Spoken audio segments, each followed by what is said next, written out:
Hey y'all. Hello everyone. I figured this would be the perfect time to give you guys a birth vlog. I never did it, and Carly is 9 months now. I have a little bit of free time, so I go ahead and get it out the way. I've been waiting to tell you guys this story because I went through so much during pregnancy, and it's really not talked about. Like, it's really not talked about, and it's sad because so many people feel like they are alone. So many women, because women are the only ones who go through this, feel like they are all alone and experiencing this because no one talks about it. Everybody is afraid that they'll be looked down on if they speak on how their physical pain is, or they feel like they're being ignored, so they, like in my case, so they just stop talking about it. As you all know, Carly will be 10 months in about a week or so. About 2 weeks from now, she'll be 10 months. So this is long overdue.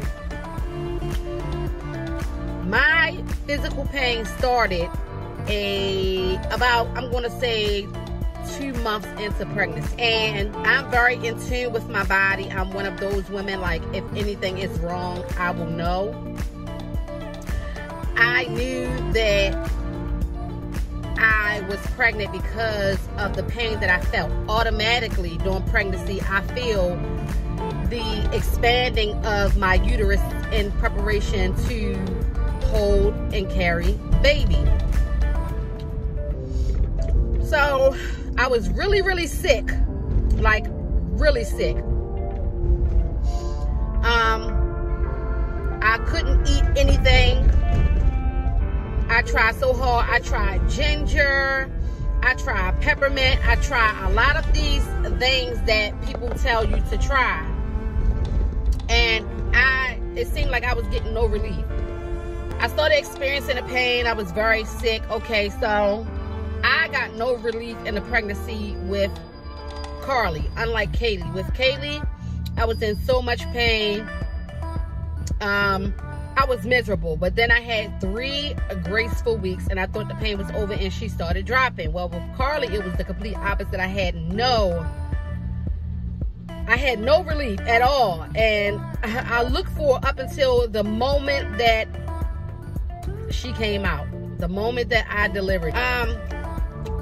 My doctor, y'all, my doctor, it seemed like, was laughing in my face when I would express the pain that I was feeling. And it was always, and I've actually had this conversation with a friend of mine, where doctors always knock the pain that you're feeling, like, oh, you know, if you're in pain, that just shows that baby's growing well. And it's like, okay, well, can anything be done with this pain?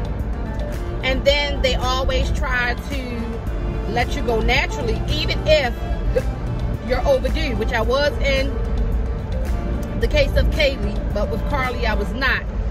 I delivered Carly at exactly 37 weeks. Like, when I went in for my normal prenatal appointment, well, scan, check up the baby, she was like, this baby has 1 or 2 pockets of amniotic fluid. That means that she needs to get out here. I said, well, no wonder I feel hiccups all day long. She in there drinking a damn amniotic fluid. But y'all, I was so miserable. I was so miserable. I felt like everybody was out to get me. I felt like nobody understood my pain. I just got no relief at all with Carly. Whenever my feet would plant the floor in the morning, she would just start whipping my ass, like, off the top. I would crack my eyes, and she would just, I would not get any sleep or anything. I literally was miserable with Carly the whole time. I was in so much pain, so much pain. So the day that it was time to deliver her, I went in for my normal ultrasound appointment, like I said, and the lady said that she didn't have any amniotic fluid really around her, so that means she had to be delivered that day. And she was like, well, you finally get what you want, because we're not going to hold you any longer.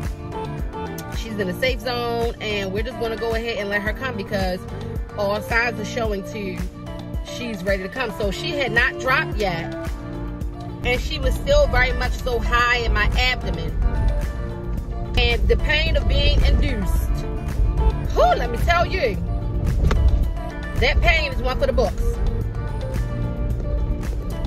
So I got taken upstairs, and I was in so much disbelief, because I had been struggling and sitting in pain for so long that the moment the lady told me that we're gonna have this baby today, it was like, okay, like I had no emotional reaction to it, because I was just over it. I could not believe that I had finally gotten to that point. So, like I said, it was unbelievable to me. Anyway, I get upstairs into my room, and they give me Pitocin.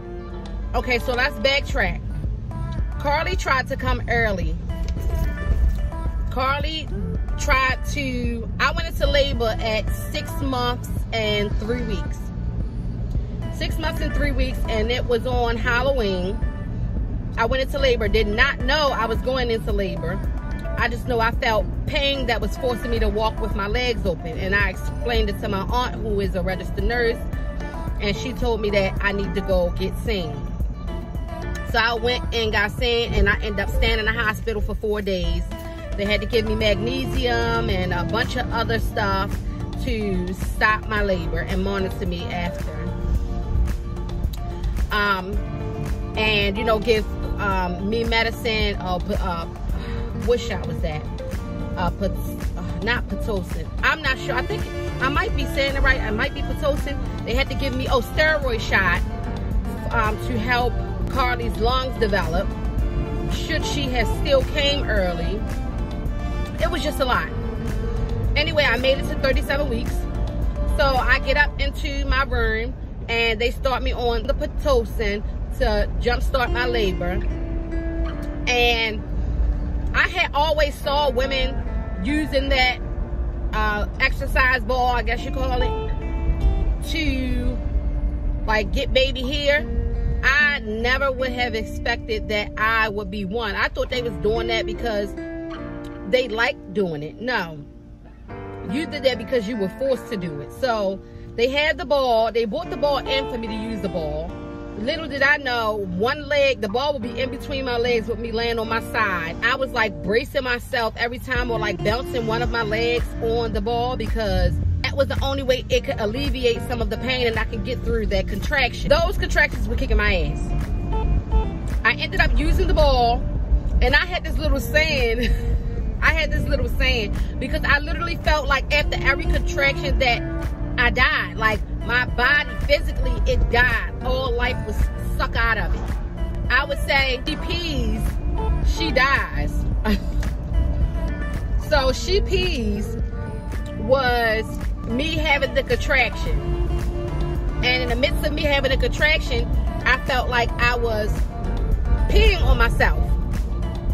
And so I would say she pees, she pees, she pees, she pees, all the way up until the contraction is over, and then she died. Because everything was just, I was just stripped of everything at that point. I was so over and ready for this baby to get here. I was in labor for, I believe, 13 hours. I believe I was in labor for 13 hours with Carly. I don't feel like doing the calculations right now. It was much easier when I only had one child. I remember every single detail about having Kaylee. But with Carly, like, I'm tired now.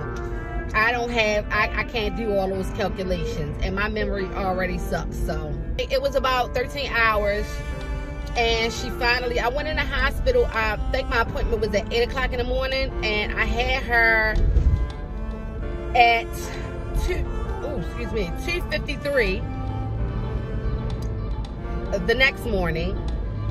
And it was kind of the opposite of Kaylee, because I had Kaylee at 3:53, or vice versa. It was a lot. It was a lot. It was a lot. That Pitocin really had those contractions tearing me apart. But I made it through. I had a vaginal delivery. I did get an epidural, because I'm not one for pain that I cannot manage. I like pain, but only when I can manage it. Carly is here now.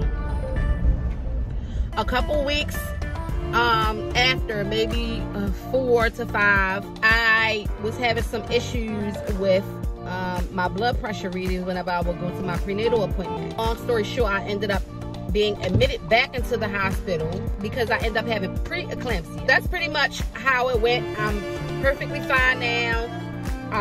My medication had to be switched up and everything, and that's because Carly sucked the life out of me, literally. Baby girl got here and she was so bright. I mean, so bright. Came out with my 4 eyebrows. Both of my children came out with 4 eyebrows.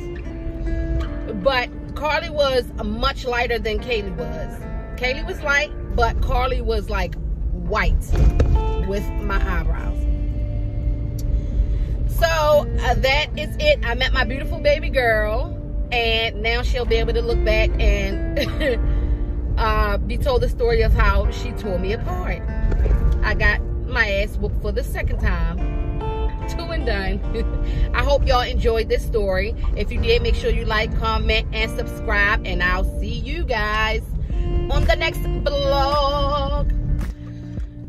To any of you females out there that is experiencing pain, make sure you mention it each and every time, because had I had my baby early, I would have felt so bad if I had to go through the whole NICU thing and everything. So make sure y'all open your mouths. I know it seems like we're not being listened to, but if you gotta holler to the top of your lungs to be heard, please do so. If my aunt had not forced me to go to the hospital, I would have still been walking around in labor. Say what needs to be said.